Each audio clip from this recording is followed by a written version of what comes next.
Seigneur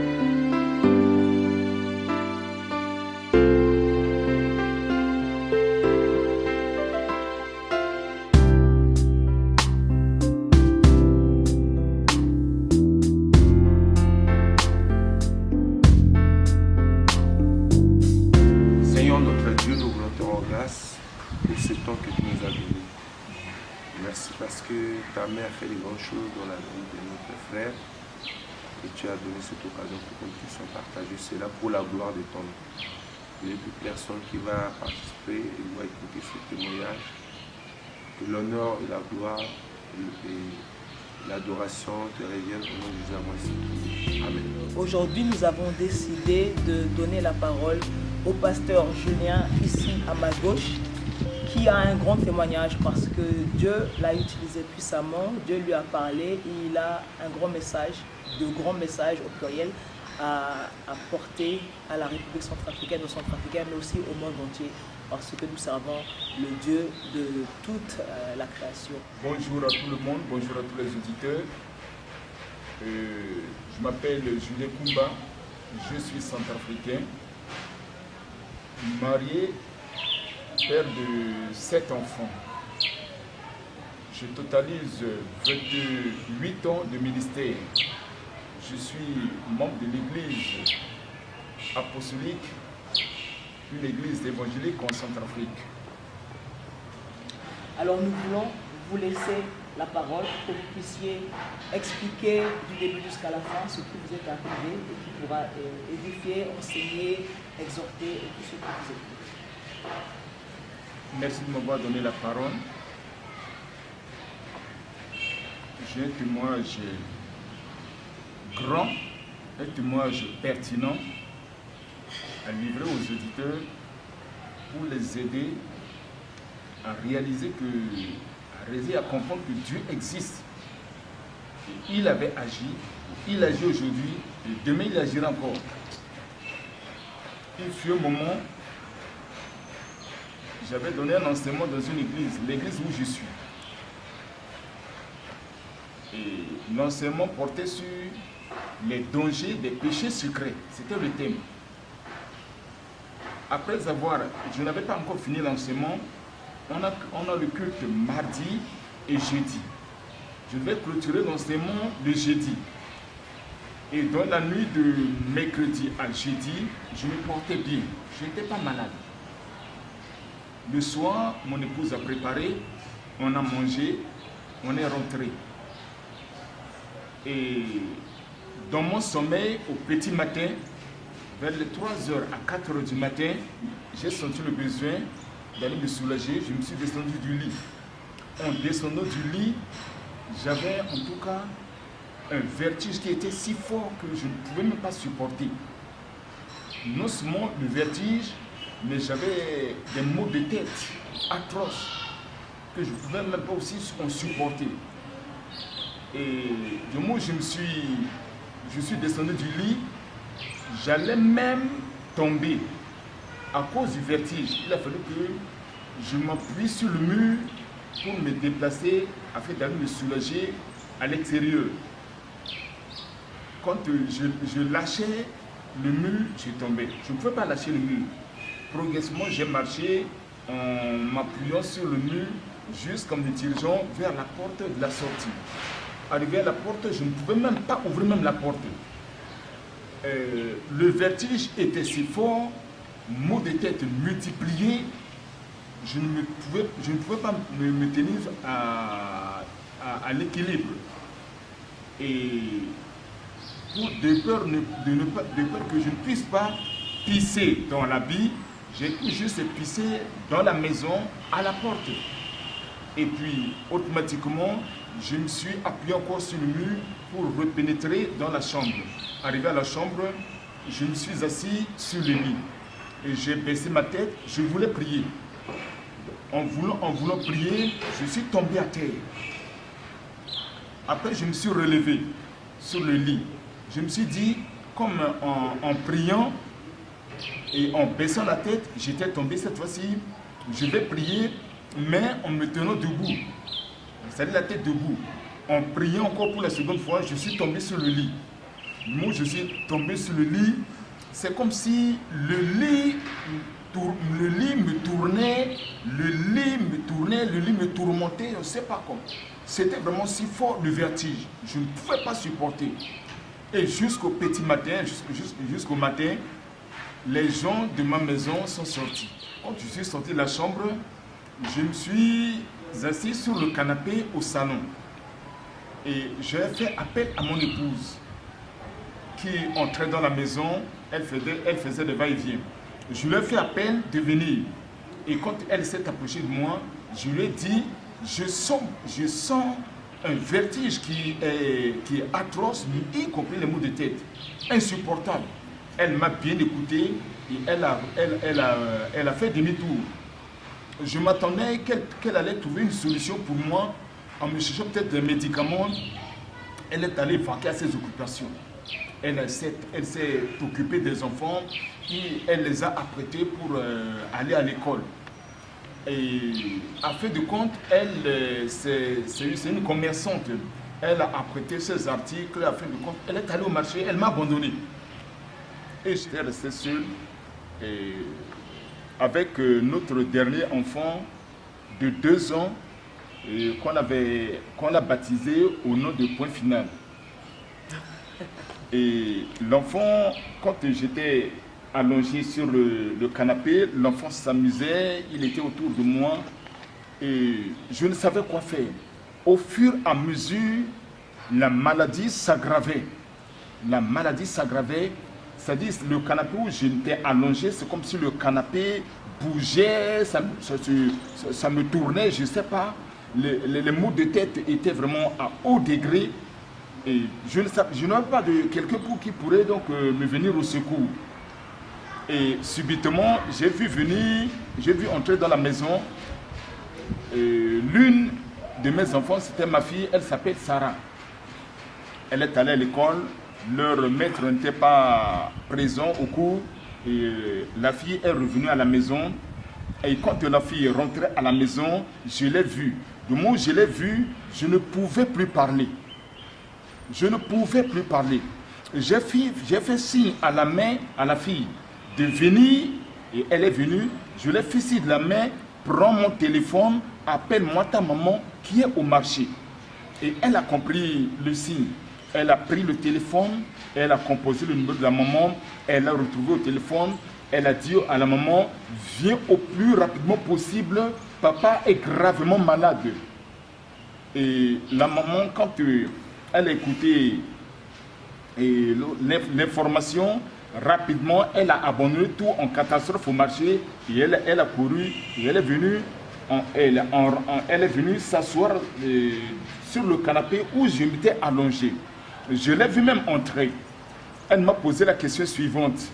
C'est la maladie dont tu m'avais parlé. J'ai écouté. J'ai accepté. Elle m'a posé la deuxième question suivante. La question suivante, elle m'a dit, peut-être c'est le méningite, que j'ai cherché une papaye non mûre, le liquide blanc, qu'on puisse te vacciner avec. J'ai écouté, j'ai balancé ma tête en signe de refus. Elle s'est tue. Et elle a demandé à la fille Sarah, va me chercher de l'eau. Et la fille est allée chercher de l'eau. Avec l'eau, elle m'a projeté l'eau au visage, à la tête, pour atténuer les tremblements, les maux de tête, y compris le vertige. Ça n'a pas marché. Finalement, elle a dit à la fille, va maintenant, et va chercher un mouchoir, viens, on va attacher un mouchoir, on va mettre des mouchoirs sur nos têtes et on va prier pour ton papa. Et elles ont mis leur mouchoir et elles ont commencé à prier.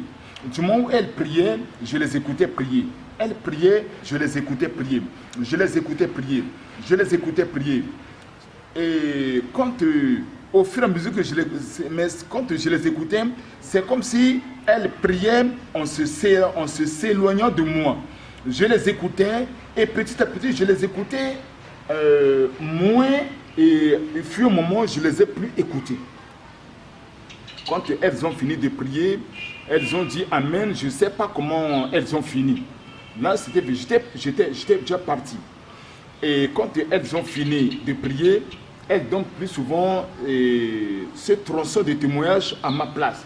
Parce que quand j'étais dans l'inconscience, et elle a envoyé la fille chercher des habits, elles m'ont porté les habits correctement, elles m'ont mis les habits correctement, elles ont envoyé chercher un taxi course, et puis voulant appeler les gens du quartier pour venir en tout cas l'aider à me mettre dans le taxi. Il n'y avait personne. La fille est allée dans le quartier, elle n'a trouvé que des femmes, elle n'a pas trouvé aucun homme dans le quartier.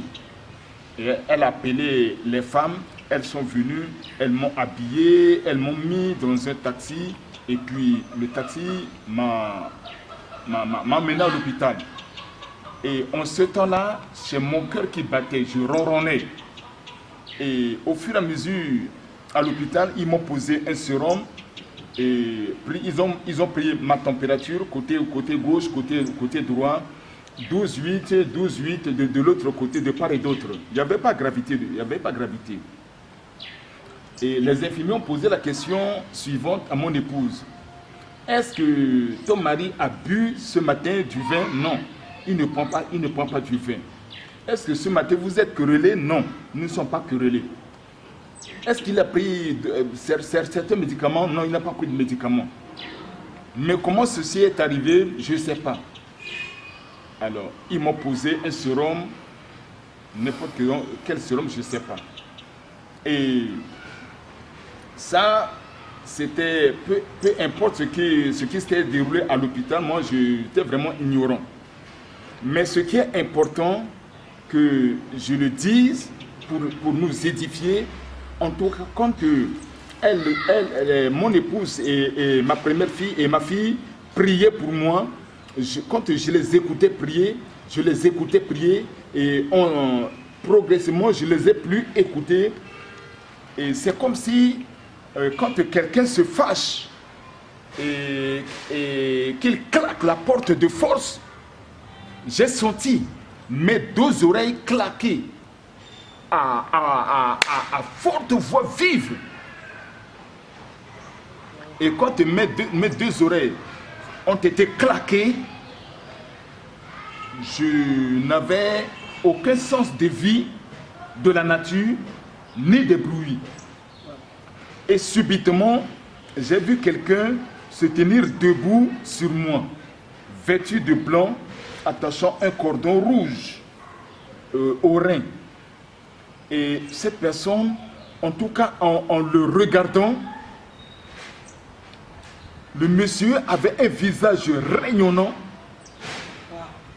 Et là où il s'était mis debout devant moi, c'est-à-dire tout autour de moi, il y avait en tout cas une gloire impossible. J'étais éclairé. Et avec nos propres yeux charnels, tu ne pouvais pas apercevoir, regarder ses yeux. Ses yeux, c'est comme si tu prenais un miroir et que tu plaçais sous le soleil et que les rayons du miroir te frappaient les yeux. Plus souvent, nous, on éclaire les yeux. En tout cas, c'était formidable. Le monsieur m'a dit, je viens te chercher pour te conduire, pour te montrer le grand pays. Et il m'a pris ici par le bras et nous sommes envolés. Nous sommes envolés longtemps et nous sommes arrivés. Arrivés dans le pays, et il m'a placé, il m'a mis par terre. Mais quand il m'a mis par terre, je me suis dit qu'il m'a placé sur un tapis. Ce n'était pas le tapis. C'est en avance que je saurais que ce n'est pas le tapis. C'était le sol céleste. Je ne le savais pas. En tout cas, ce n'est pas notre sol pour que je puisse en décrire ou en connaître notre sol sableux, notre sol avec des grains. Non, ce n'était pas comme ça. Je ne peux pas connaître que je ne savais pas que c'était le sol. Et quand il m'a placé, j'étais là debout. Il est allé, il a pris une tenue jaune d'or. Il m'a mis la tenue. Ensuite, il est allé, il a pris une chaussure. C'était pas une paire de souliers, mais c'est comme une babouche construite avec des peaux de bête. Mais ce n'était pas, une peau de bête. C'est ma manière de voir, ce n'est pas une peau de bête. Il m'a mis la babouche. Ensuite, la dernière chose qu'il m'a faite, et il est allé chercher un fruit. Et ce fruit, c'est à peu près de cette grosseur. Et ce fruit avait des ondulations. Et le fruit avait la couleur jaune. Il m'a dit de manger le fruit. J'ai mangé le fruit en entier. Et là où on était ensemble, il n'y avait plus le ciel, il n'y avait plus des étoiles. C'est-à-dire, je ne sais comment, c'est-à-dire, la gloire était impossible. Quand il fait jour sur nous ici, vers les 12 heures, c'est comme si c'est 1000 fois l'éclairage là-bas, la gloire là-bas, je ne sais pas. En tout cas, c'était impossible. Je n'ai pas vu les étoiles. Et mon ombre n'y était pas. Et je ne sentais pas ni la fatigue, ni la sueur, ni le soleil. Il n'y avait rien. Mais l'atmosphère, vraiment, je sais comment en tout cas on décrit. Les mots me manquent. Et de là, il m'a dit, allons maintenant, visitons la ville.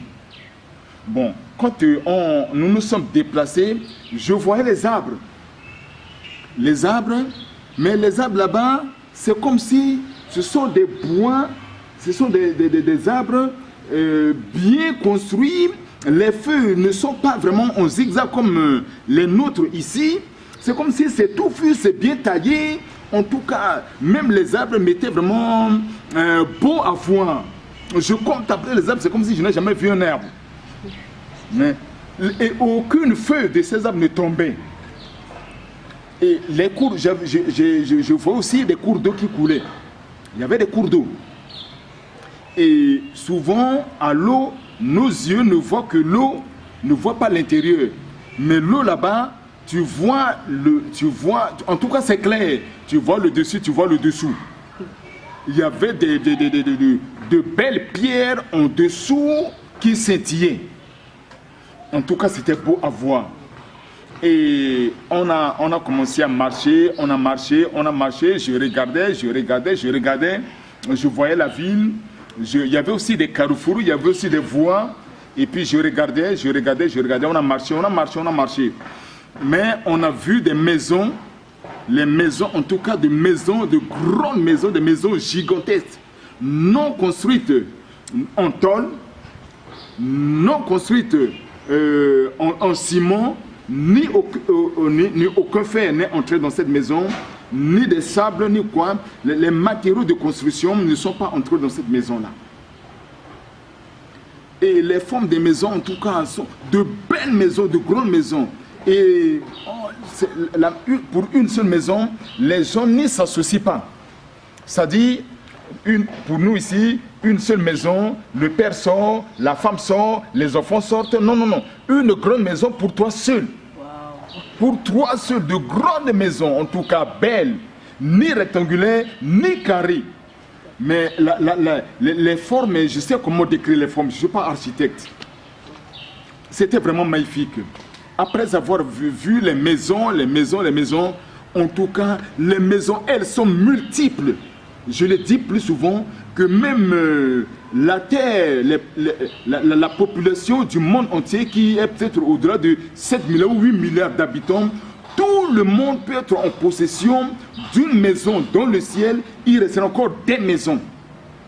Les maisons, en tout cas, elles sont nombreuses et innombrables. On a marché. Et arrivé à un carrefour, je lui ai posé la question suivante. Il n'y a pas encore d'autres choses à me montrer. Et il m'a dit, le Seigneur de me dire, allons visiter l'enfer. Je vais te montrer l'enfer. Au carrefour, on a pris le chemin qui était du côté gauche. pour nous diriger vers l'enfer. On a marché, et devant nous, on a vu un tunnel. Le trou était si grand et si noir. Et à tel point que à 0 mètre, même à 0 mètre, tu ne pouvais apercevoir personne. Tu ne pouvais pas voir personne. Tu ne pouvais voir personne. Personne. C'était noir, si noir. Et je ne sais pas. Mais moi, j'avais ce privilège de voir clairement. Je ne sais pas si c'est le fruit que j'ai mangé, je ne sais pas. Bon, quand on a commencé à progresser dans le tunnel, on a vu un homme qui venait devant nous. Ce monsieur, il n'avait pas de nez, il n'avait pas de bouche, il n'avait pas d'oreille, il avait la face d'homme, mais avec un œil au visage, et l'œil était si gros, et avec ses yeux, il avait des yeux, ça brillait comme un gros phare. Et ce monsieur venait, quand nous nous sommes croisés avec lui, il est passé, nous on l'a dépassé. Après avoir dépassé cet homme, on était toujours dans le noir. On a aperçu encore une seconde personne qui venait devant nous. Cette personne, cette fois-ci, et lui, il avait 3 têtes. Et il avait 4 doigts, 4 bras et 4 pieds. Et le temps me manque de décrire les pieds et les bras. C'est-à-dire, on dirait que c'était un monstre. Leurs bras, son bras était bizarre, ses bras même étaient bizarres, les orteils, ainsi de suite. Et en le regardant, ça fait peur. Le monsieur venait, et nous nous sommes croisés. Lui, il est passé, et nous, on l'a dépassé. C'est la deuxième personne. La troisième personne, on a aperçu un monsieur qui venait. Ce monsieur ressemble à l'homme de 3 têtes et 4 pieds, 4 bras. La troisième personne avait une tête, mais avec 2 faces. Tu venais comme ça, il te voyait, tu venais pas direct, il te voyait. Avec 4 bras et 4 pieds aussi. Et leur forme aussi, c'est bizarre. Et quand une fois que nous dépassons ces gens, je regarde le Seigneur, attendant de lui faire des informations. Mais une fois que je le regarde, lui, il projette ses regards ailleurs. Moi, je prends tout mon temps pour regarder ces gens, pour les admirer. Lui, il ne prend pas son temps pour les regarder. Quand je vois quelqu'un, je le vois, et puis je regarde le Seigneur, je m'attends vraiment, il va me dire quelque chose. Oui, il va me le décrire. Oui, il a de quoi me dire. Mais en le regardant, je le vois, il jette ses regards de l'autre côté. Il ne prend pas son temps pour les regarder, mais c'est moi qui les regarde. Quand la troisième personne est passée, la quatrième personne, vue dans le trou, et c'était purement un squelette. Il avait de la tête au plan des pieds, tu n'apercevais que des os. Mais le squelette bougeait. Ces os, les os du thorax, les os, en tout cas squelette total, sans muscles, sans chair. Et il venait, et puis il faisait aussi des bruits. Quand on a fini de le croiser, je me suis tourné vers le Seigneur pour le regarder. Est-ce que vraiment il aperçoit ces gens-là? Est-ce qu'il les voit? Quelle est sa réaction, sa sensation? Et en le regardant, vraiment, il ne prend pas son temps pour les regarder. Et quand nous avions fini de dépasser la troisième personne, quatrième personne et la cinquième personne, nous sommes croisés avec un homme qui était si court, de courte taille. Mais il est gros. Il est court. Il est gros. Et il avait une tête Donc il y avait un creux sur sa tête, un creux, et son cerveau était dehors. Son cerveau était dehors. Et il a deux longues barbes comme ça, deux moustaches, deux comme ça. Un allait de l'autre côté, un autre de l'autre côté. Deux moustaches. Il n'avait pas de barbe. Et lui, maintenant, il venait, nous on allait. Il venait, on allait. Nous sommes croisés. Dans notre dépassement, j'ai vu un gros trou sur sa tête. Son cerveau était dehors. Et lui, il est passé. Après avoir dépassé ces 5 hommes, alors j'ai posé la question suivante au Seigneur. Je lui ai dit, qui sont ces choses que nous les avions dépassées? Et lui, de me poser encore la question suivante. Et tu veux me dire que tu ne les connais pas? Je dis non, je ne les connais pas. Il m'a dit, ici bas sur la terre, je t'ai écouté prêcher sur ces hommes. Tu as parlé sur ces hommes. Comment tu me dis que tu ne les connais pas? Je dis, je ne les connais pas. À maintes reprises, je t'ai écouté parler sur ces hommes, prêcher sur ces hommes. Ce sont les démons. Tu entends les démons, les voici. Ils sont là. Ce sont ces esprits-là. Là où nous les avions rencontrés, ils quittent ici. Ils descendent à terre. Ils entrent dans la vie des gens. Ils poussent les gens à pécher, à violer la loi de Dieu, à faire n'importe quoi, à séduire les autres, et ainsi de suite. Ils font de n'importe quoi dans les vies des gens et ils le repartent là où nous les avions trouvés. Et l'histoire des démons est finie. Dans le tunnel, nous voici au bout. Arrivé à la fin du tunnel, on est arrivé à l'enfer. Vous dites que donc vous avez quitté le tunnel et vous arrivez en enfer. Donc le tunnel, c'était pas l'enfer. Le tunnel n'était pas l'enfer. C'était la voie qui mène à l'enfer. D'accord. Arrivé en enfer, j'ai vu une étendue de feu à perte de vue. Une étendue de feu, je dis à perte de vue. Et j'ai vu des feux de toutes sortes de couleurs. De toutes sortes de couleurs. C'est-à-dire le bruit des détonnements des feux. C'est-à-dire, mais c'est comme si de chez nous ici en Centrafrique, même jusqu'en Europe, en Asie, en Chine, en Belgique, en Angleterre, tu peux écouter ce qui se passe ici en Centrafrique. C'était fort. C'est-à-dire, une fois vivre ce feu ou écouter ce feu, si tu n'es pas préparé, tu meurs. Les bruits étaient vraiment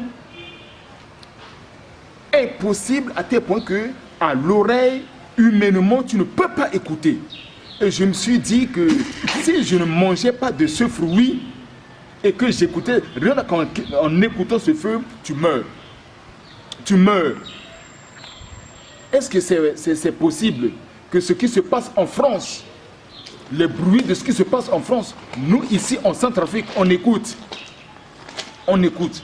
Ce qui se passe en Angleterre, nous ici en RCA, on écoute. C'est impossible. Et l'enfer, il y avait des feux bleus, des feux marrons, des feux violets, des feux multicolores, des détonnements de feu insupportables. Ça m'a fait peur. Ça m'a vraiment fait peur. Il y avait un feu, mais ce feu était en liquide. En liquide, feu en liquide pour la première fois. Et ce feu, même si tu prends des objets, un ciment même condensé, même un morceau de fer qu'un engin peut transporter et projeter dans cette eau en liquide, ce feu en liquide, cette eau réduit le fer en liquide. Ce feu réduit les fers qui sont durs en liquide, les fers qui pèsent des tonnes, ce feu les réduit en liquide. Un feu en liquide.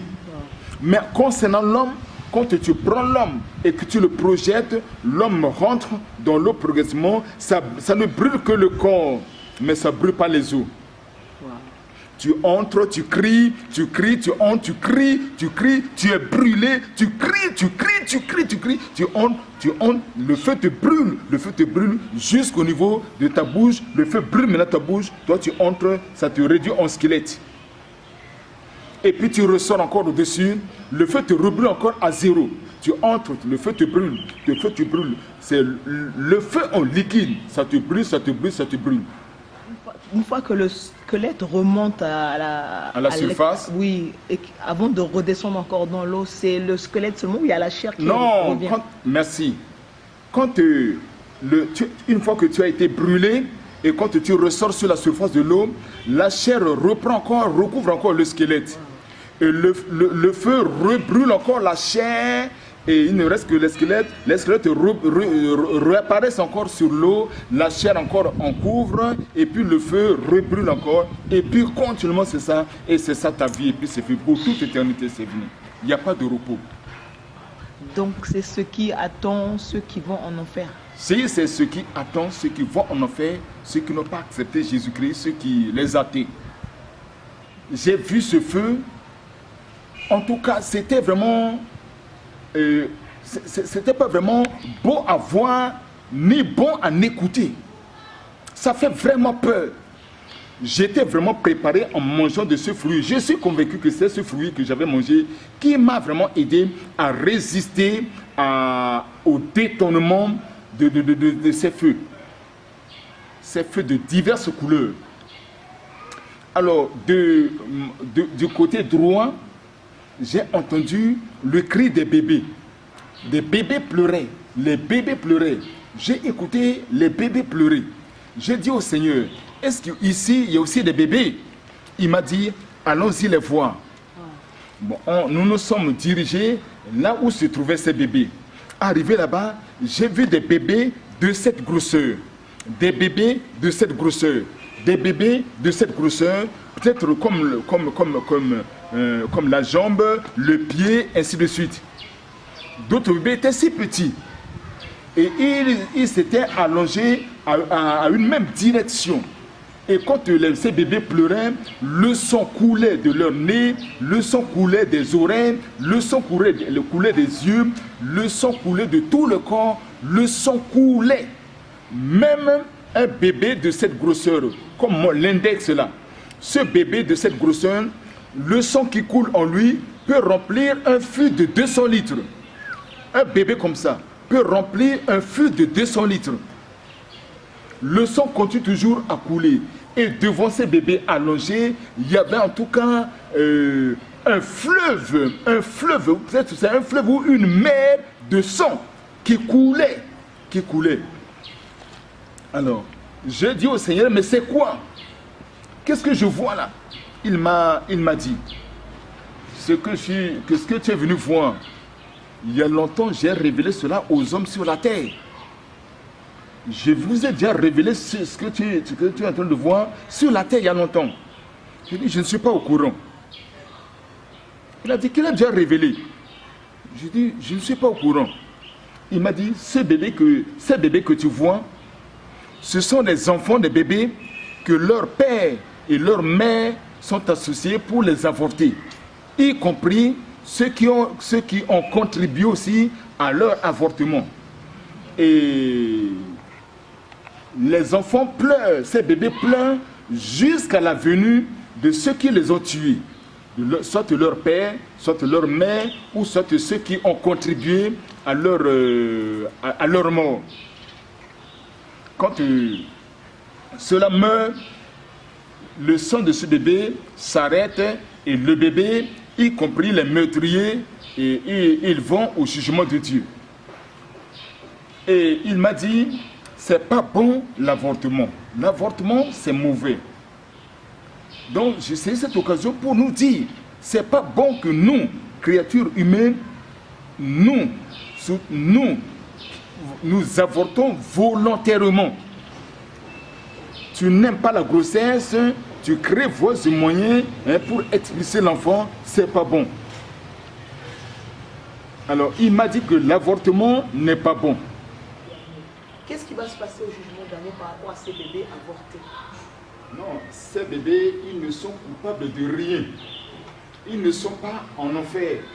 Ils ont, quand le Seigneur m'a conduit pour aller les voir, ils étaient à un endroit isolé.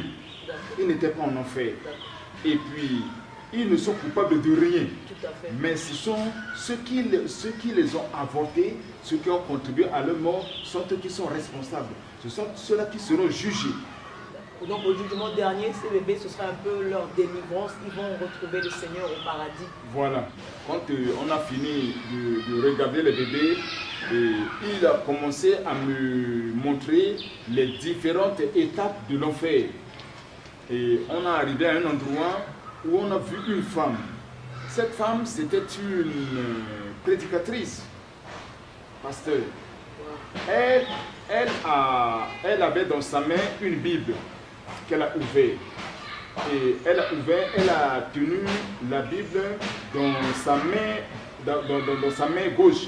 Et avec son bras droit, elle prêchait. Elle disait aux gens, repentez-vous, abandonnez tel péché, abandonnez tel péché, abandonnez tel péché.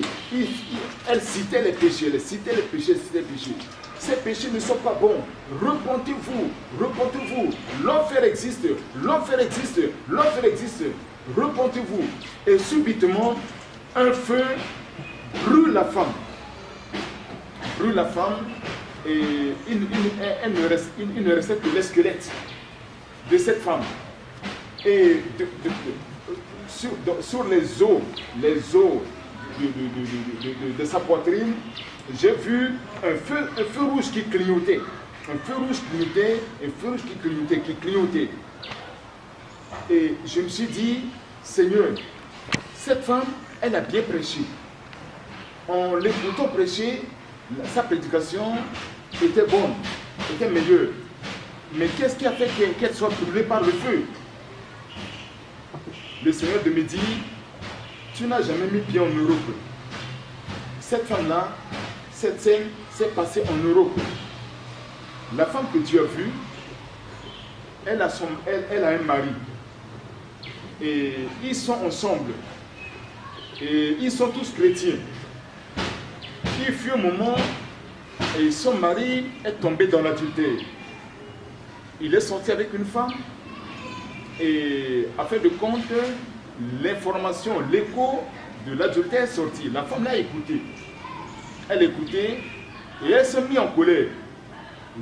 Son mari est venu une fois lui demander pardon. Elle a refusé. Longtemps après, il est venu encore demander pardon à sa femme pour la seconde fois. Elle a refusé. Troisième fois, le mari encore est revenu demander pardon à sa femme pour la troisième fois. Elle a refusé. Quand elle a refusé pour la troisième fois, et le feu qui sortait des os de sa poitrine, ce feu qui clignotait, rouge et ça s'éteignait, rouge et ça s'éteignait, ce feu-là, c'était la colère, un cœur de colère. Et Satan est entré par là, par l'ouverture de cette porte de colère, et l'a emporté. Et quand son mari, quand elle a refusé de pardonner son mari pour la troisième fois, Satan est entré en elle. Et son mari est allé au boulot. Quand il est revenu du travail, il est rentré dans la chambre pour aller s'échanger. Maintenant, la femme a prêté un pistolet et elle est rentrée sur son mari et elle l'a tué. Et après avoir tué son mari, elle est sortie, elle avait bien enquêté et l'autre a sa rivale. Elle est allée maintenant là où se trouvait sa rivale et elle l'a tué également. Et en dernière position, elle-même s'est donné la mort.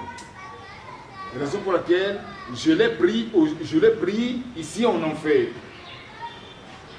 C'est l'histoire de la femme qui prêchait. Elle a bien prêché, elle a bien exhorté, elle a bien enseigné, mais elle a fini en enfer. Elle a fini. Bien commencé, mais elle a mal fini, elle a fini en enfer. Et une fois qu'elle devenait squelette, sa chair repoussait, recouvrait encore les squelettes, le feu brûlait encore. Une fois que le feu brûlait, elle ne restait que les squelettes, la chair encore en recouvrait, le feu brûlait, et c'était continuellement comme ça, et c'était ça sa vie. D'éternité en éternité, c'était sa vie. C'est fini. Le Seigneur vous a montré son mari? Non, il ne m'a pas montré son mari. En tout cas, elle a souffert et c'était continuel. C'était continuel. Il n'y avait pas de repos pour elle. Et le Seigneur m'a enseigné 4 leçons concernant cette femme. Le Seigneur m'a dit, c'est pas bon de vivre dans la jalousie. La jalousie n'est pas bonne.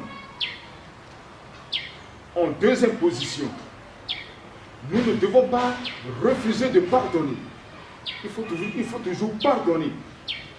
Elle a refusé de pardonner le pardon de son mari. Et en troisième position, nous n'avons pas droit à commettre l'adultère. Et pour finir, nous n'avons pas le droit de tuer. Ne tuez pas. Le Seigneur m'a donné ces 4 leçons. Il faut éviter, dire au monde, à ceux qui m'écouteront, il faut éviter la jalousie, il faut éviter la jalousie, il faut toujours pardonner, ne pas refuser le pardon, accepter le pardon, il ne faut pas commettre l'adultère et ne pas tuer. L'histoire de cette femme est finie. On a progressé dans de différentes étapes de l'affaire, on continue. On est arrivé à un endroit où on a vu un homme qui fumait. Cet homme qui fumait, il s'était mis debout comme ça. Il a pris les oreilles, debout comme ça. Il a pris la cigarette dans ses bras comme ça. La cigarette était longue, à peu près même 15 mètres de long. Il a tenu la cigarette comme ça. Du moment où il fumait, le feu sortait des narines, des yeux, partout, des oreilles. Le feu dégageait. En tout cas, c'était partout le feu.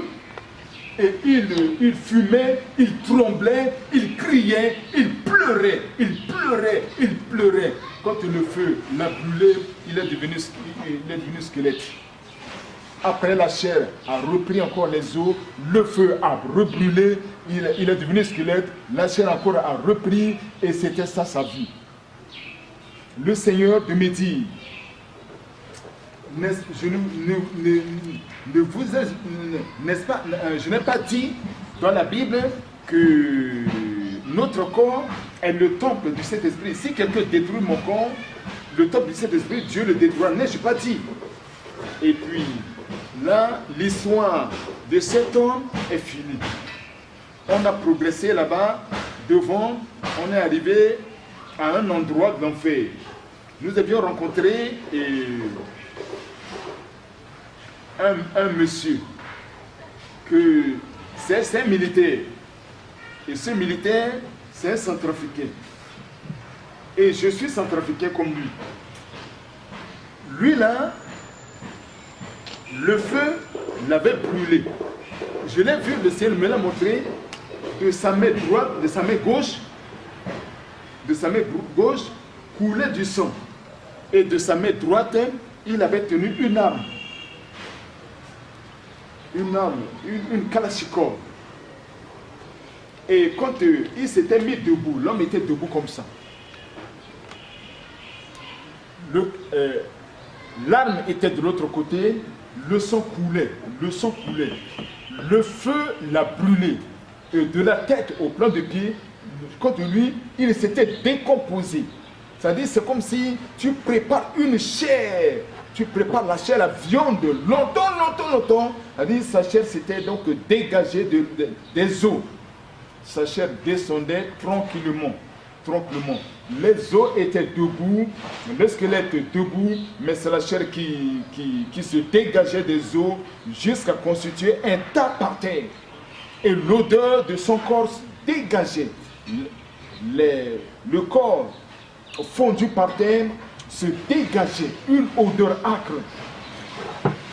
Et à fin de compte, la chair recouvrait encore les os et le feu brûlait encore.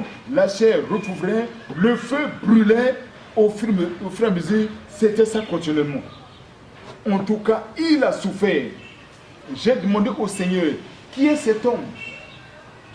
Il me l'a dit. Il m'a répondu, ne connais-tu pas cet homme? J'ai dit, je ne le connais pas. Je ne le connais pas.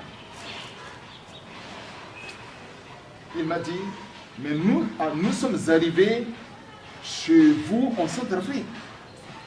On est actuellement chez vous en Centrafrique. Comment me dire que tu ne connais pas cet homme-là? Je dis, je ne le connais pas. Il m'a posé la question suivante.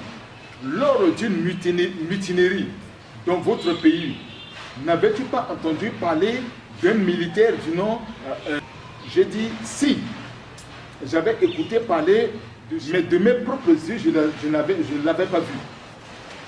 Alors, il m'a dit, le voici. En tout cas, cet homme, il a souffert. Son corps se fond par terre avec une odeur âcre. Et sa chair recouvre le squelette, le feu brûle, ça recouvre le squelette, le feu brûle. En tout cas, il souffre continuellement. Le Seigneur m'a parlé de cet homme. Il m'a dit, cet homme, lors d'une mutinerie dans votre pays, il a fait beaucoup de choses de mal. Il a tué, il a versé le sang, il a volé, il a braqué. Il prend des choses par force. Il a volé, il a tué, il a fait beaucoup de mal. Et il m'a dit en conclusion, la rébellion n'est pas bonne. Ce monsieur, c'était un rebelle. La rébellion n'est pas bonne. C'est pas bon de vivre dans la rébellion, de pratiquer la rébellion, de voler, de tuer, de braquer, de faire n'importe quoi. C'est pas bon. Et cet homme a vécu dans ces choses et il est mort dedans, raison pour laquelle je l'ai pris ici en enfer. Et il souffrait vraiment atrocement. Et quand nous avions fini l'histoire de cet homme, on est arrivé encore à une autre étape de l'enfer. Là, je voyais des gens qui se baignaient. Donc, j'avais vu une étendue de baignoire avec des hommes et des femmes. Et je les ai vus assis dans l'eau. Assis dans l'eau, et l'eau les avait pris à peu près à ce niveau. Parce que les seins des femmes étaient dehors. Et ils s'agitaient comme ça dans l'eau, et avec leurs deux mains, ils puisaient l'eau et ils buvaient. Ils puisaient l'eau, ils buvaient. Ils puisaient l'eau et ils versaient cette eau sur les têtes, sur le corps. Et tout en pleurant et en criant. En pleurant et en criant, en pleurant et en criant. Et puis subitement, dans l'eau, je n'ai plus vu leur propre chair. Je n'ai vu que des squelettes. J'ai dit au Seigneur, je vois les gens se baigner. Les gens boivent de l'eau. Mais les gens n'y sont plus. Il ne reste que les squelettes. Mais c'est dû à quoi? Il m'a dit, ils ne sont pas assis dans l'eau. Ils sont assis dans la boisson. Ils boivent la boisson, ils se baignent dans la boisson, et c'est la boisson qui le brûle actuellement. Il crie des douleurs de la boisson. La boisson que nous prenons ici bas sur la terre sont des jus qui sont une boisson douce ou des vins qui sont doux, ainsi de suite. Mais là-bas, ces boissons sont transformées en feu, en boissons de feu. Rapidement, leur chair s'accroît et la boisson en brûle, il ne reste que les squelettes dans l'eau. Après la chair s'accrue, le feu encore en rebrûle continuellement et ils crient, ils pleurent, ils s'agitent constamment et puis c'est ça leur vie. Le Seigneur me dit, n'ai-je pas dit dans ma parole que les ivrognes n'hériteront point le royaume de Dieu? Voilà comment ils souffrent. ils boivent à l'excès, ils sont morts dedans, et la raison pour laquelle je les ai pris ici.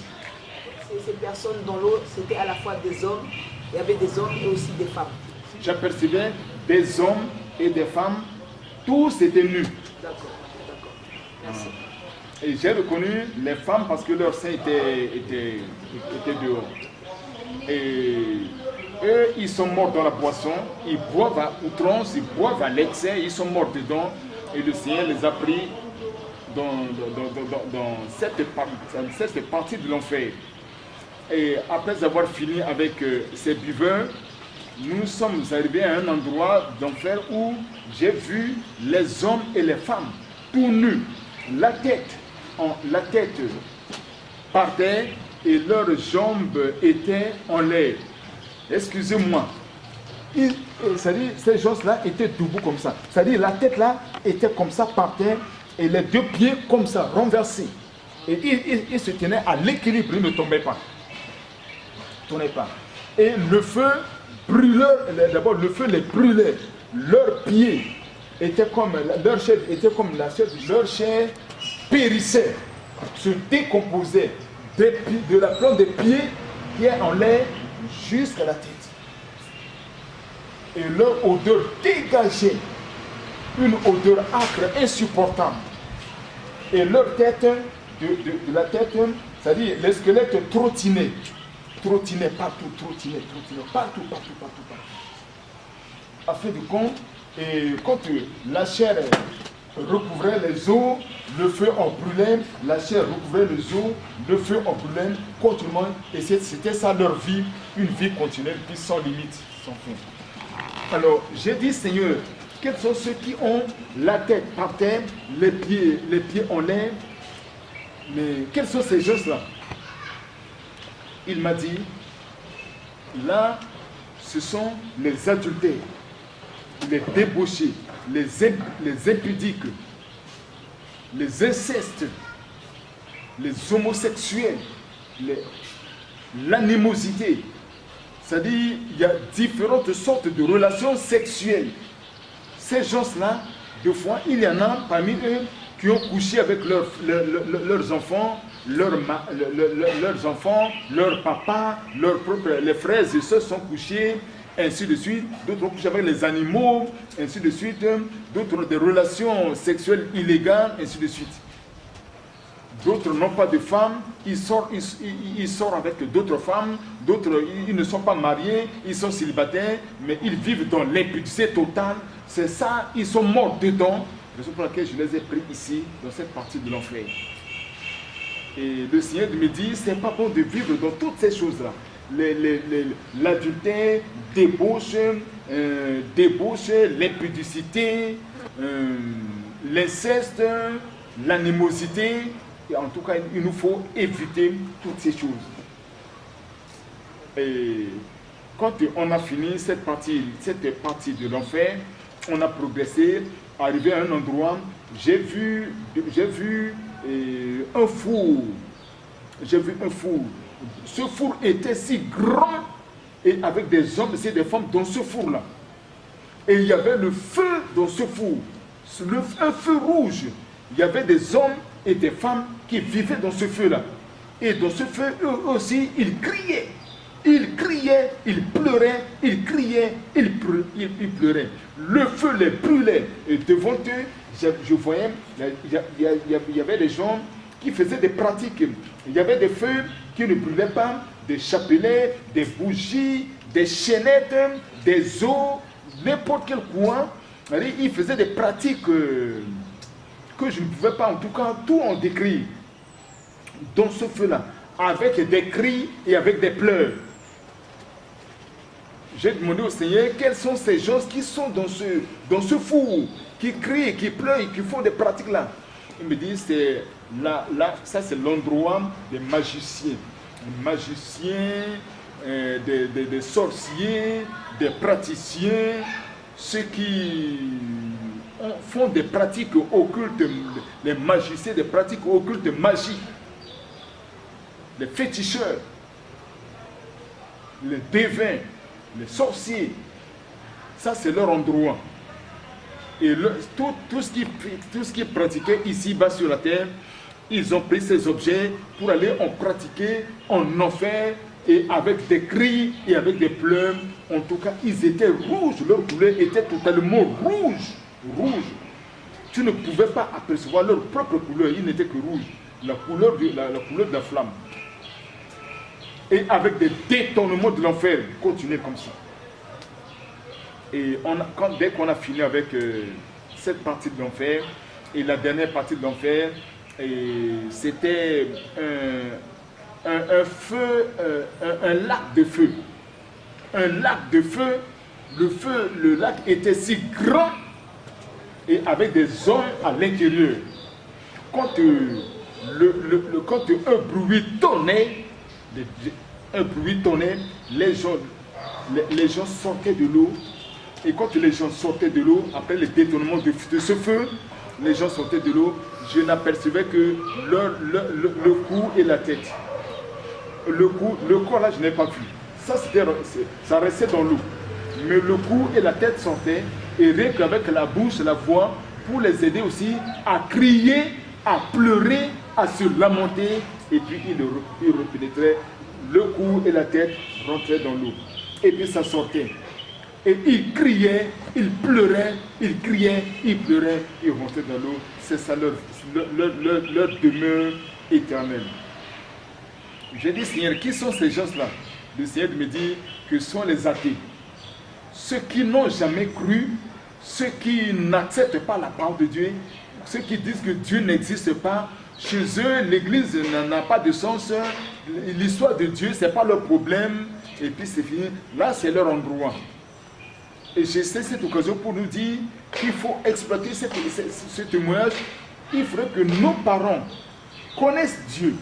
Il faut les aider à connaître Dieu, à ne pas mourir dans leur propre péché. Et Dieu existe. Dieu est réel. La parole de Dieu n'est pas en tout cas une histoire flattante. C'est une réalité. Et quand nous avons fini avec l'enfer, avec la dernière partie, que s'est-il passé? Excusez-moi, vous avez parlé des athées donc, qui sont en enfer. Ce sont donc des personnes qui ont quand même écouté la parole, mais qui ont rejeté Jésus-Christ. Tous ceux qui ont rejeté, qui ont eu l'occasion d'écouter. Merci. Après que nous avions fini avec l'endroit des athées, il m'a dit, retournons. Et en retournant, on n'est plus retourné par le chemin du tunnel. On a pris notre chemin. Mais en allant, l'enfer avec son bruit, cet étonnement, ça continuait. Ça continuait.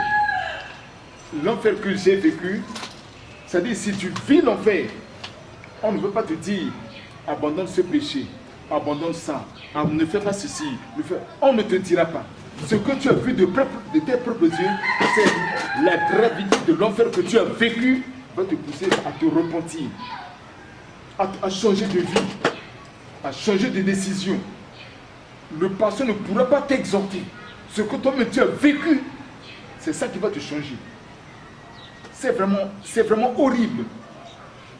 Le Seigneur m'a dit, repartons. On est reparti. Donc ceux qui sont en enfer actuellement, c'est la souffrance est telle qu'ils se repentent. C'est ce que vous êtes en train de dire, mais c'est trop tard. Je n'ai pas bien compris le message. Ah. Ceux qui sont en enfer, il n'y a plus l'occasion de repentance. C'est fini. Ils ont une peine qui est éternelle. Éternelle. Il n'y a plus de solution pour eux. Mais par contre, ils le regrettent. Ils le regrettent. Leur sort, s'ils avaient accepté la parole de Dieu, s'ils s'étaient repentis, s'ils s'étaient convertis, s'ils avaient donné leur cœur à Jésus, ils regrettent, mais c'est trop tard pour eux. C'est trop tard pour eux. On est reparti maintenant. On est reparti et arrivé à un endroit, tout juste sous un arbre, il m'a dit, assois-toi. En m'asseyant, c'est en tout cas un bon fauteuil qui est sorti. Je me suis assis sur le fauteuil et lui aussi de l'autre côté, nous nous sommes assis face à face maintenant.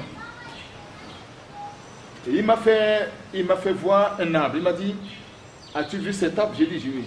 J'ai dit, je vois. Et il m'a dit, grimpe de cet arbre, arrivé là-bas, et tu vas maintenant arracher ou couper l'objet, les articles qui te plaisent, et tu deviens riche. Dans cet arbre-là, qu'est-ce qui s'est passé? Sur le fait de l'arbre, il y avait les articles attachés qui balançaient. Il y avait l'argent, comme ça. Genre en billets, entassés, comme ça. Et qui balançaient partout. Il y avait des valises, il y avait des diamants, de l'or. C'est-à-dire il y avait des articles qui attirent. Pour avoir à envier, à être en possession, qui balançaient. Le fil qui tenait ces articles, il y avait seulement un petit fil. Mais ce petit fil était capable de résister à des objets lourds. Ça ne se cassait pas. Il m'a dit, tu vois tous ces articles-là, grimpe cet arbre, arrivé là-bas, tu vas chercher ce qui te plaît, tu coupes, tu prends pour toi-même et tu deviens riche. En regardant l'arbre, y compris les articles là-bas, ça m'a plu. Et j'ai eu envie de grimper de cet arbre. Malheureusement pour moi, l'arbre était pris, était contaminé d'un liquide gluant à tel point que tu ne peux pas monter. Une fois tenu l'arbre, tu glisses. Une fois tenu l'arbre, tu glisses. Et il m'a posé la question, d'abord, c'est moi qui j'ai vu l'argent là-bas, l'argent entassé, j'avais envie de grimper cet arbre, de ne pas couper d'autres articles que l'argent. Et je me disais que si je réussis à grimper, je vais couper rien que l'argent, couper, et puis prendre en quantité les articles ne sont rien, et puis je devenais riche. Mais l'occasion, les moyens pour grimper, c'est pas facile. J'ai posé la question suivante au Seigneur. C'est difficile de grimper. Qui peut grimper de cet arbre? Lui de me dire, regarde là-haut. N'aperçois-tu pas quelques fils libres où il n'y a pas d'article? Il y en a où il n'y en a pas. Je dis oui, il y a des fils qui sont libres où il n'y a pas d'article. Il m'a dit, mais tes amis ont grimpé, ils ont coupé les leurs. Grimpe et va couper tes articles, ce que tu veux. Et moi aussi, je lui ai posé la question suivante. Comment ces gens ont fait pour grimper, bien que le bois est gluant, le bois vraiment c'est glissant? Comment ils ont fait? Ma question, c'était pour vraiment lui amener de me donner une réponse afin que je monte aussi et puis je vais couper l'argent. Et il m'a dit ceci. Si vous demeurez dans mes paroles et que mes paroles demeurent en vous, demandez tout ce que vous voudrez et cela vous sera accordé. C'est ce qu'il m'a dit. C'est dans l'évangile de Jean, chapitre 4, verset 7. Et quand il m'a donné la réponse suivante, mais je n'ai pas monté à l'arbre, j'ai accepté. Et le Seigneur de me dire, c'est ça mon chemin de bénédiction. Les gens voient que ce chemin est difficile. Et ils utilisent d'autres voies et moyens. Des voies et moyens qui sont illégaux pour accéder à des bénédictions. Mais ce sont des bénédictions éphémères. En fait de compte, ils s'enrichissent, ils deviennent riches, ils réussissent dans leur vie ici-bas sur la terre, mais en finalité, ils iront en enfer où que nous avions visité. L'histoire de cet arbre est finie. Et il m'a dit maintenant, on a abordé un point qui est maintenant fougueux, un point qui est saillant. Ça nous concerne, nous pasteurs. Sachant aussi, lui, Seigneur, que j'étais pasteur. Et il m'a posé la question suivante. Les questions suivantes. Pourquoi vous, pasteurs, vous n'enseignez pas la vérité dans la totalité aux enfants de Dieu? Pourquoi vous voilez certaines vérités? au profit de votre bien-être ou de vos aliments que vous cherchez. Pourquoi vous aimez certaines brebis et n'aimez pas d'autres? Pourquoi vous semez la division dans vos têtes en aimant certaines brebis et en haïssant d'autres et à l'issue de votre intérêt? Vous cherchez des intérêts. Pourquoi cette vie? Pendant les cérémonies, les festins, vous, pasteurs, vous mangez, vos aliments sont autres. Vous mangez de beaux aliments. De beaux aliments, votre aliment que vous mangez, le verre que vous buvez, c'est autre. Et tout ce que vous donnez à mes brebis, c'est vraiment contraire de ce que vous mangez. Pourquoi vous le faites comme ça? Moi, le Seigneur, je n'ai pas de favoritisme. Vous ignorez que dans votre assemblée, certaines brebis vous dépassent en vie spirituelle, en maturité spirituelle. Certaines brebis vous dépassent dans la crainte de Dieu. Pourquoi faites-vous tout cela? Moi, Jésus, je n'ai pas de favoritisme. Et je ne vous donne pas les notes comme donnent les professeurs d'école. Et après avoir dit ceci, il m'a présenté un tableau. Le tableau était divisé en deux. Il y avait un trait au milieu. Et ce trait partageait des noms qui sont en bas et des noms qui sont au-dessus. Et sur ce tableau était écrit apôtre, pasteur, évangéliste, prophète, docteur, les diacres, les diaconesses, des noms, les chrétiens, les abbés, ainsi de suite. C'est-à-dire différents noms que nous portons ici-bas sur la terre, j'avais vu écrits sur ce tableau. Et ces mêmes noms aussi ont été écrits sur le tableau et en dessous. Et il y avait un trait qui avait partagé les noms du dessus et les noms du dessous. Et le Seigneur m'a posé la question suivante. Entre les noms qui sont au-dessus et les noms qui sont en dessous, quels sont les noms qui sont les plus nombreux? Je lui ai répondu que les noms du dessous sont plus nombreux que ceux du dessus. Il m'a dit, le milieu, l'attrait que j'ai tracé au milieu, c'est la moyenne. C'est 10, c'était sur 20. Le trait, c'est la moyenne de 10. Moins de 10. Tous les noms qui sont en bas, ils sont au-dessous de la moyenne. Donc, ils n'ont pas 10. Mais ceux qui ont les noms au-dessus de ce trait, au-dessus, ils ont la moyenne. Ils ont la moyenne. Donc, ils ont 10 en montant. Et il s'est tourné, il m'a salué, je l'ai salué. Depuis ce temps que nous avons fait notre parcours, c'est pour la première fois que nous tenons les mains dans les mains. Il m'a salué, je l'ai salué. Il ne m'a pas lâché. Il m'a dit, je t'encourage. Tes notes sont au-dessus de 10. Mais ça ne suffit pas. Regarde le tableau. J'ai regardé encore le tableau. Et cette fois-ci, les notes du dessus, il y a eu des notes, leurs notes. Chaque nom, il y avait des notes, il y avait des 12, des 10, des 15, des 16, des 14. Il y avait des notes devant leur nom.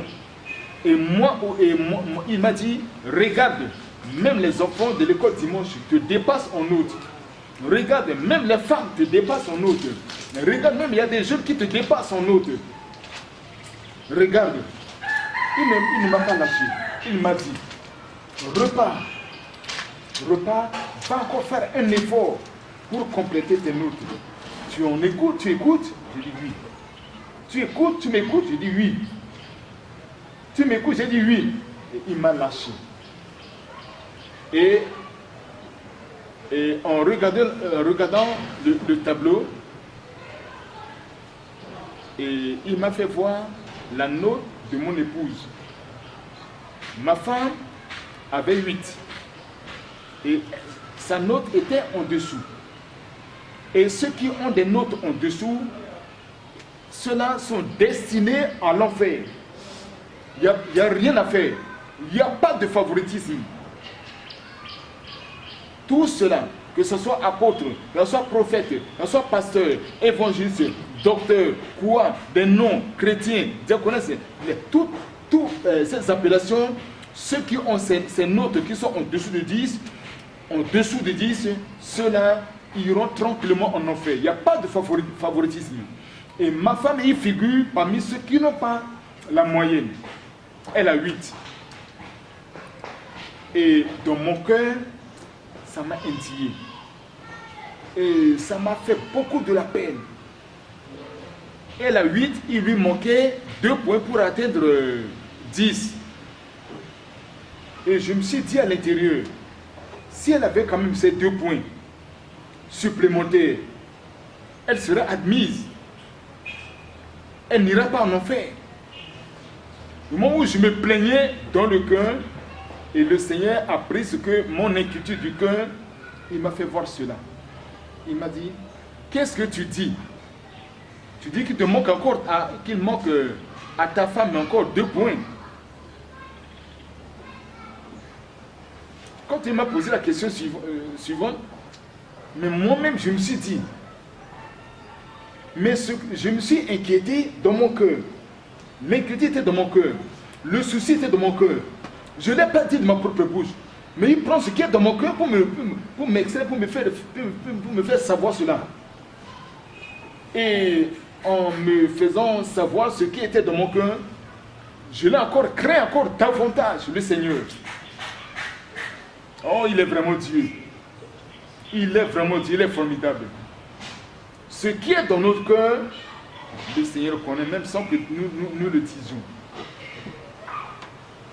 Et il m'a dit, comme tu t'inquiètes des 2 points de ta femme, et tu te dis, 2 points, il ne reste pas grand chemin, que 2 chemins, deux petits points. Je vais te montrer la manière que j'ai noté les gens, et que les gens certains ont des moyennes, et d'autres ont manqué leurs moyennes. Je vais te montrer comment j'ai noté ces gens-là. Il m'a fait voir un sérum. Un sérum debout. Et le sérum avait, pas sérum en plastique, mais en bouteille. Et il a réglé le sérum. Et j'étais là assis, et je voyais comment, longtemps, une petite goutte tombe au fond de la bouteille. Longtemps encore, une petite goutte tombe au fond de la bouteille. La bouteille était à peu près de cette grosseur. Et la longueur était à peu près de cette hauteur. La petite goutte, ça tombe ici. Longtemps après, une petite goutte tombe.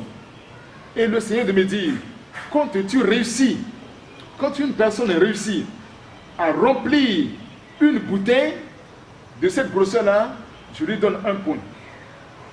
Si la personne remplit la seconde bouteille, elle a 2 points. Si elle remplit la 3e bouteille, elle a 3 points. Pour chercher à atteindre 10. C'est de cette manière que j'ai noté les gens et que tu vois, plusieurs ont échoué et que un petit nombre est au-dessus de la moyenne. Et en me présentant la bouteille et en voyant la tombée des gouttes de sérum, et j'ai compris que les 2 points qui restent à mon épouse pour compléter ces 8 points, c'était vraiment un long trajet. Un long trajet. Remplir 2 bouteilles n'était pas facile.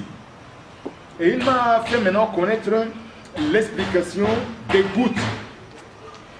Il m'a dit, les gouttes d'eau qui tombent, ce sont vos bonnes œuvres. Quand tu souffres pour le Seigneur, tu investis pour le Seigneur, tu donnes pour le Seigneur, tu te sacrifies pour le Seigneur, tu as été persécuté pour le Seigneur, tu as souffert pour le Seigneur, et que tu n'as pas relâché, c'est le sérum qui tombe. C'est le sérum qui tombe, c'est le sérum qui tombe. Toutes tes souffrances pour le Seigneur, tes sacrifices pour le Seigneur, c'est le sérum qui tombe. Non, il nous faut vraiment, ici-bas sur la terre, poser de bonnes œuvres. Poser de bonnes œuvres pour espérer ou s'attendre à une place honorable à la droite de notre Seigneur. Il nous faut vraiment investir. Il faut donner notre vie en sacrifice. Il faut mouiller le maillot et supporter les souffrances et investir en argent, investir encore, nous sacrifier pour l'avancement de l'œuvre de Dieu. C'est de cela que nous allons donc rapidement progresser en complément de notre sérum. Et nous serons admis dans le royaume de Dieu et être à la droite de notre Seigneur. Donc, ceux qui ont accepté Jésus-Christ dans leur vie comme leur Seigneur et Sauveur, donc baptisés par l'immersion, ceux-là même, ils sont sauvés, n'est-ce pas? Ils sont sauvés. Leur moyenne, elle est de 10, ou s'ils n'ont pas les œuvres.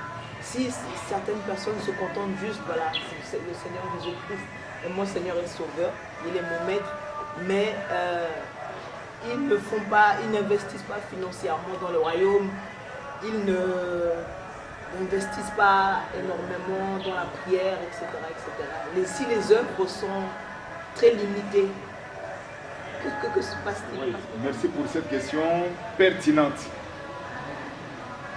Et je ne peux pas m'aventurer dans le jugement de Dieu. Mais une chose est certaine, quand tu es sauvé, tu as été baptisé, baptême par immersion. En tout cas, il faut servir le Seigneur corps, âme et esprit. Il faut, comme a dit l'apôtre Paul, donnons notre corps comme un sacrifice vivant. Sous la pluie, la chaleur, dans les persécutions, tu as intérêt à prier, tu as intérêt à jeûner, tu as intérêt à enseigner Jésus aussi à d'autres, à venir à l'église, à écouter la parole de Dieu, à donner, à soutenir même l'œuvre de Dieu. Hein? Et non seulement que tu as eu ton salut et tu te reposes, que non, le baptême suffit et puis c'est... Non, c'est pas bon.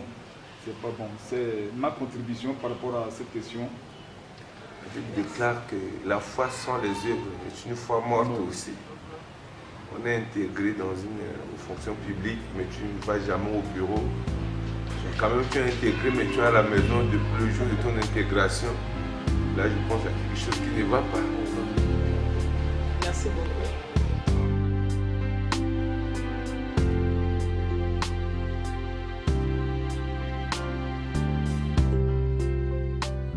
Suite à ce qu'on vient d'entendre de la bouche de notre collaborateur, notre frère, le pasteur Julien, qui a perdu la vie, qui était mort et qui était revenu en vie, il a vu beaucoup de choses dont il nous vient de nous relater.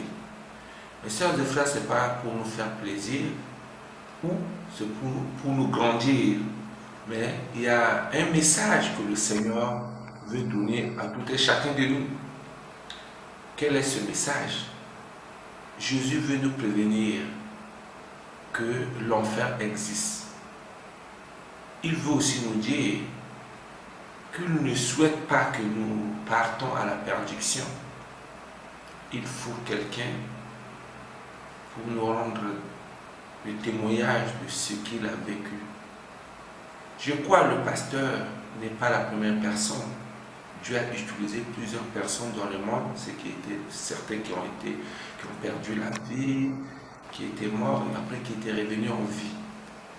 Et Dieu continue à faire pourquoi? Parce que je pense, Dieu sait que malgré le message qu'il nous envoie, nous ne sommes pas sensibles à cela ou nous ne prenons pas à cœur ce qu'il nous dit. Voilà pourquoi il continue à nous parler. Mais un jour, tout cela prendra fin.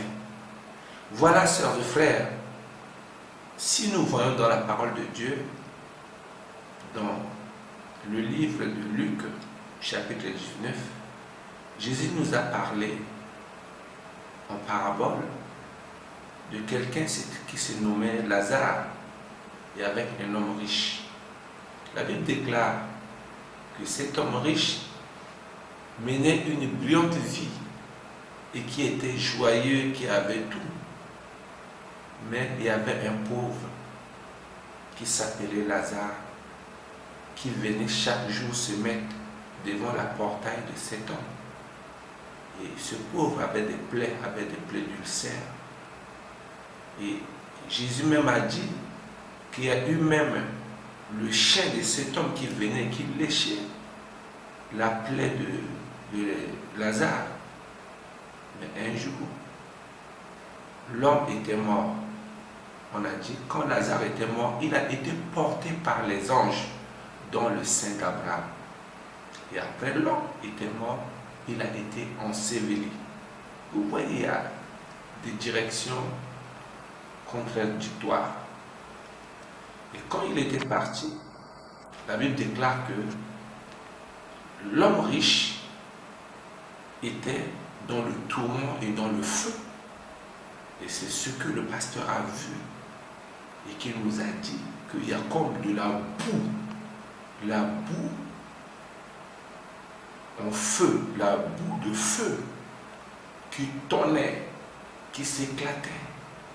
Et cela peut-être ne veut pas dire que c'est déjà le jugement dernier, parce que selon Jésus, Lazare était dans le sein d'Abraham ou le paradis qui est comme un lieu de repos.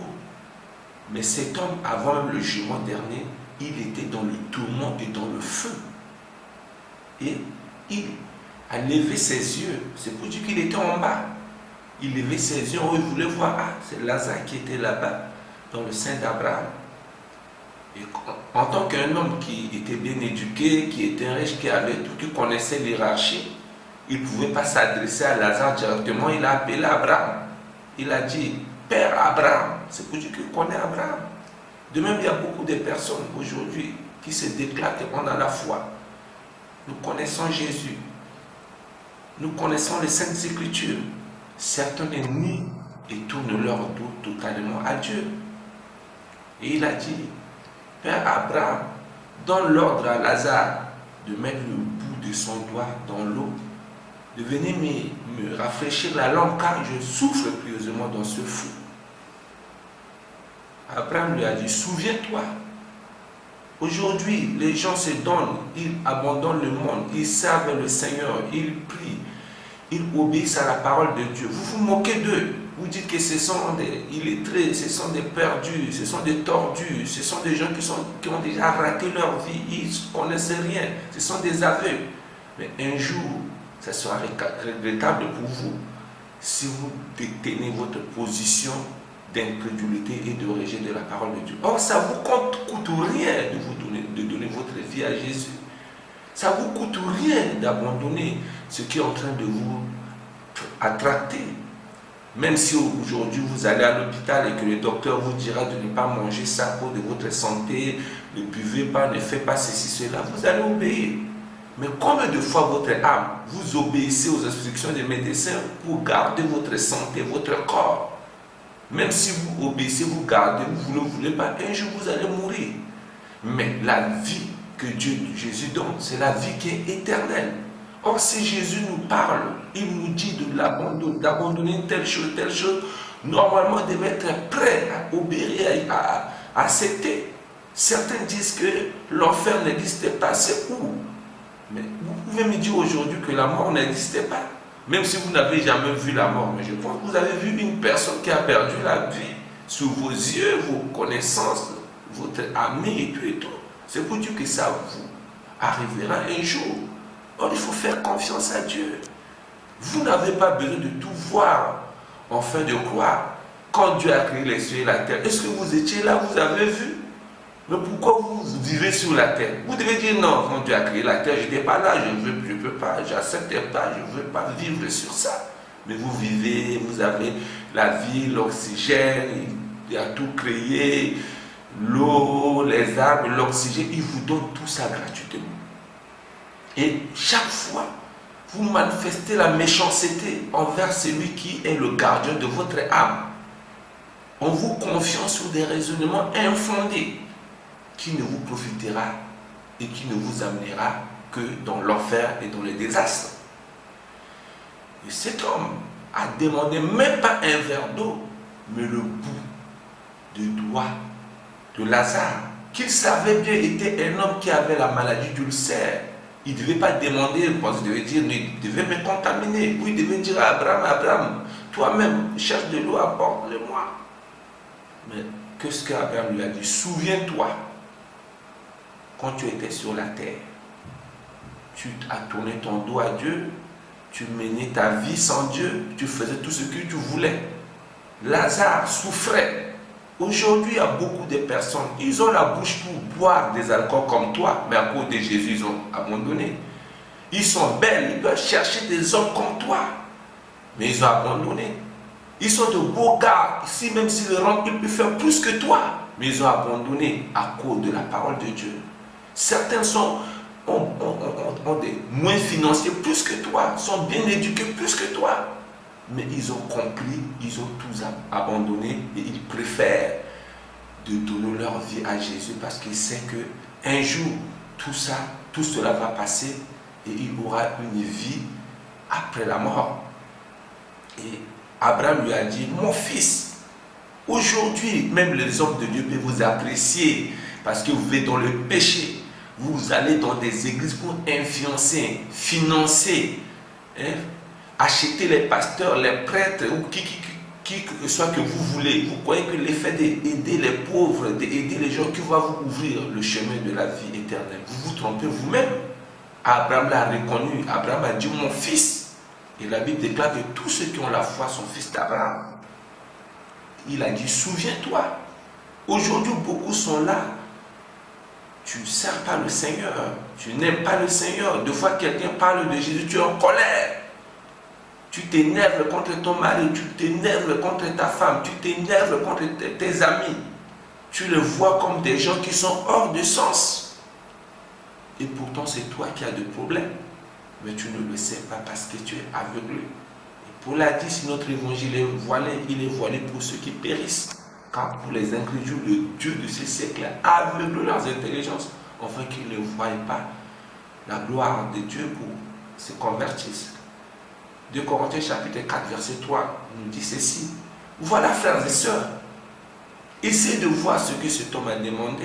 Il connaissait bien Abraham, il connaissait bien Lazare. Mais qu'est-ce qu'Abraham lui a dit?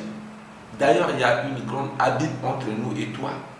Afin que ceux qui veulent quitter d'ici pour aller vers vous ne peuvent pas, même vers vous pour venir ici, c'est difficile. Même si je dis à Lazare de t'apporter de l'eau, il ne peut pas parce qu'il y a des trous sans fin qui sont là et qui vous séparent. De même aujourd'hui, il y a une séparation entre les enfants de Dieu et les enfants de l'ennemi, les enfants du monde, ceux qui aiment la mort. Il y a une grande abîme. Voilà, toi qui es de Dieu, tu ne peux pas imiter la vie de ces gens. Tu ne peux plus aller vers ces gens parce qu'il y a une grande séparation. Et Abraham lui a dit, et il a dit non. Si c'en est le cas, je vais rendre un service à ceux de ma maison, de mes frères. J'ai 5 frères qui sont là-bas. Que Lazare ressuscite des morts, que Lazare va vers eux, que Lazare leur atteste ces choses, que c'est moi qui l'ai envoyé, afin qu'ils changent leur vie, pour qu'ils ne puissent pas venir souffrir dans ce feu. Il a la volonté de sauver ses frères, mais c'est impossible. Parce que c'est la fin. Il y a un temps pour toutes choses. Aujourd'hui, si vous avez le temps d'écouter la parole de Dieu, aujourd'hui, si vous avez le temps de vous repentir, aujourd'hui, si vous avez le temps d'abandonner le monde pour venir à Jésus, profitez-en. Ne vous laissez pas par ceux qui vous trompent que non, même si vous mourrez, on va prier pour vous, donner de l'argent, on va organiser des cultes, Dieu va vous pardonner. Si c'était le cas, l'homme allait dire à Lazare que non, va dire à mes frères que j'ai de l'argent, on va donner à un tel pasteur ou à une telle personne d'organiser un culte pour moi, afin que Dieu m'enlève dans ce feu. Mais c'était trop tard et ce n'était pas ce qu'il avait dit. Et finalement, Lazare n'était pas allé. Et il a dit, insisté, non, Père Abraham, envoie-les. Abraham a dit, ils ont Moïse et les prophètes qui les écoutent. Dieu vous a délégué des gens, les prédicateurs de la parole, les enseignants, les hommes de Dieu, les servants de Dieu, qui vous partagent la parole de Dieu jour et nuit. C'est le moyen, ce sont des ambassadeurs qui peuvent vous donner le visa d'aller dans le royaume des cieux. Mais vous endurcez votre cœur, vous refusez, vous voulez poursuivre le vent et faire confiance aux choses des néants. Tout ce que ce pasteur a vu lui-même. Et quand même j'étais chez lui, je me suis renseigné. Il y avait eu même un frère gendarme qui était le témoin de tout ce qu'il a vécu. Et nous avions écouté et s'est renseigné sur tout ce qu'il a vu. Et il n'est pas la première personne. Je pense que plusieurs personnes ont traversé, ont vécu la même expérience comme lui. Peut-être tu as entendu, mais tu continues d'endurcir ton cœur. Et nous voulons aussi te dire que si le pasteur a vu des femmes, il a vu des enfants, ce n'est pas que au jour de la résurrection, ils auront des femmes et des hommes là-bas. Il y avait eu des Sadduciens dans le livre de Matthieu chapitre 22, verset 24, qui étaient partis voir, qui étaient envoyés vers Jésus, lui ont posé des questions pièges pour dire qu'il y a eu un frère qui a pris une femme. Et car Moïse a dit, si quelqu'un épouse une femme et qui n'a pas eu des enfants, son frère doit épouser la veuve pour donner la descendance à son frère. Mais 7 frères ont changé une seule femme. Mais au jour de la résurrection, la femme sera pour qui? Jésus a dit, vous comprenez ni les Écritures, ni la puissance de Dieu.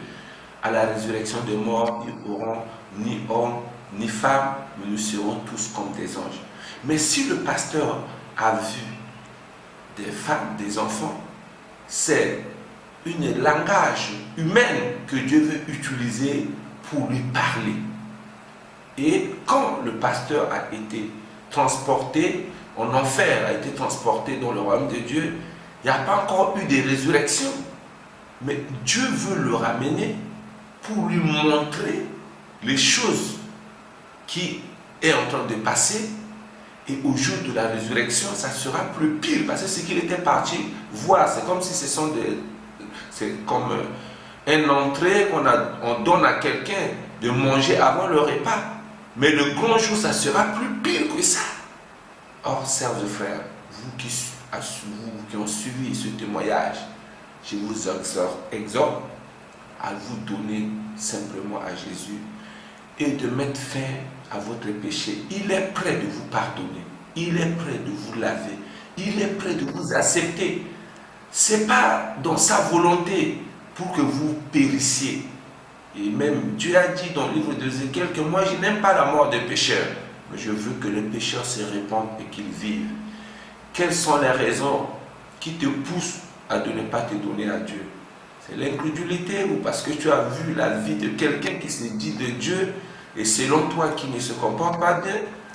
Non. Ce n'est pas que ton frère a construit sa maison et cette maison est tombée que tu vas dire je ne vais plus construire une maison dans ma vie. Non, tu ne le feras pas. Venez à Jésus, il vous aime, il est là pour vous pardonner, il veut vous délivrer de l'enfer, il veut vous délivrer du jugement pour vous donner la vie éternelle. Voilà en gros ce que le Seigneur a voulu montrer à ce pasteur Julien et dont il a montré à beaucoup de personnes aussi qui ont vécu de mêmes expériences que lui. N'endurcez pas votre cœur. Si vous voulez vous donner à Jésus, contactez-nous, vous avez nos adresses, ou rapprochez-vous de ceux qui sont les serviteurs de Dieu et humiliez-vous, demandez-leur ce que vous pouvez faire. Eux, ils seront disponibles pour vous enseigner ce que vous avez à faire. Or, recevez la conclusion de ce témoignage dans le nom de Jésus-Christ. Que Dieu vous bénisse, s'il veut, à la prochaine.